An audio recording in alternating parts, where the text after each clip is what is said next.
Hello and welcome to level 3 of Ohm's law. First question. Right, actually a very straightforward question. What value does the resistor have? We know the current flowing through the resistor because once again it's an ideal voltmeter. It has an infinite resistance, no current flows through it. So all of this 3.5 milliamps coming up through this current source here must be going down through this resistor. So we know the current through the resistor. We also know the voltage across the resistor because we're measuring it directly with this voltmeter. So we can apply Ohm's law directly. We know the current, we know the voltage, the resistance is just the voltage, divided by the current, 3.5 milli, except it says cannot use metric multipliers at this level. Level 3, you've got to know what the milli means. And the milli means times 10 to the minus 3. Might be worth just rehearsing those. SI units. Milli means 10 to the minus 3.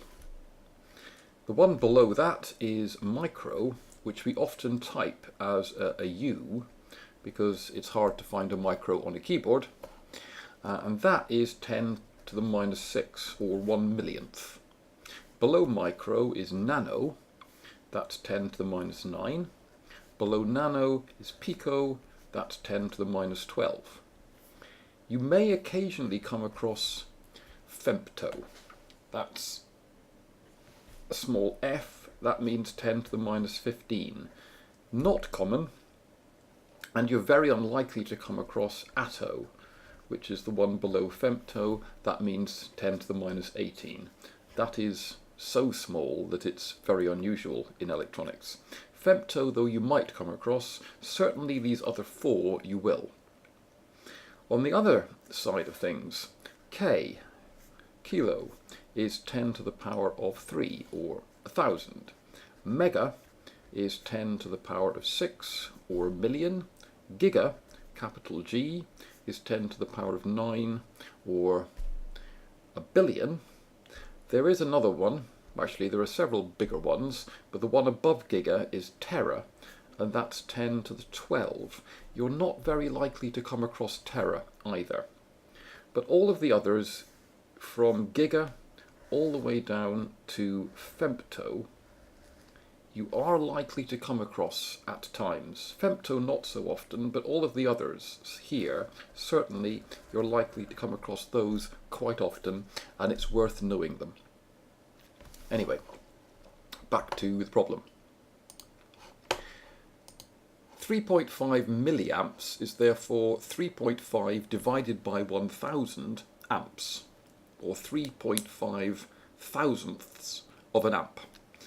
The way you could input that into the calculator, you could actually do 3.5 divided by 1000. That would be fine. You could also do that sum in your head and type 0.0035. That's probably slightly faster. But the most common way to do it is probably to use the E notation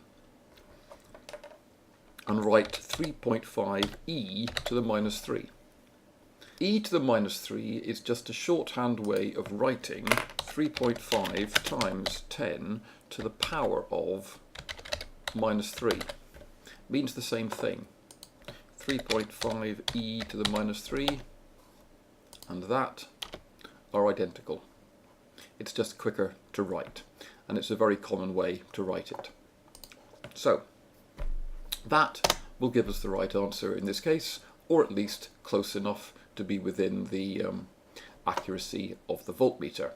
Again, voltmeters can only print up to 4 significant figures, so you cannot calculate the resistance exactly, but you can calculate it close enough for the quiz to give you the right answer. Next one. This time, another problem very similar, except we have micro here. So in this case, 1.305 divided by 75 e to the minus 6, because a micro is 1 millionth, it's times 10 to the power of minus 6. Next one, what value does the resistor have? Well, 280 microvolts, e to the minus 6, divided by 10 nanoamps, that's e to the minus 9. And now we're beginning to score much better. And here we have 953 kiloohms, which is 953 e to the plus 3, multiplied by this current 370 micro, which is e to the minus 6, and that's fine. There are some other types of questions at level 3 as well. This one asking what the ammeter should read, and we have 1 millivolt and 2K55. Now, you have to be careful here. This point here is at a higher potential than this point here.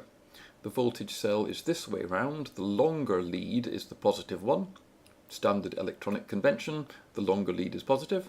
So this point here is 1 millivolt above this point here, which means the voltage across the resistor is higher at this point in the circuit than it is at this point in the circuit, which means the current is flowing this way, clockwise around this circuit. Now, clockwise around this circuit would be in through the black and out through the red terminal of this ammeter.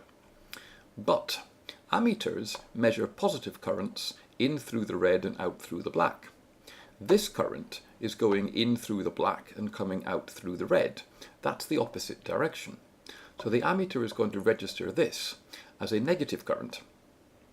And the value of the current will be 1 milli, which is 1 e to the minus 3, divided by 2K55, which is 2.55 thousand, or 2550, except that it's going to be negative.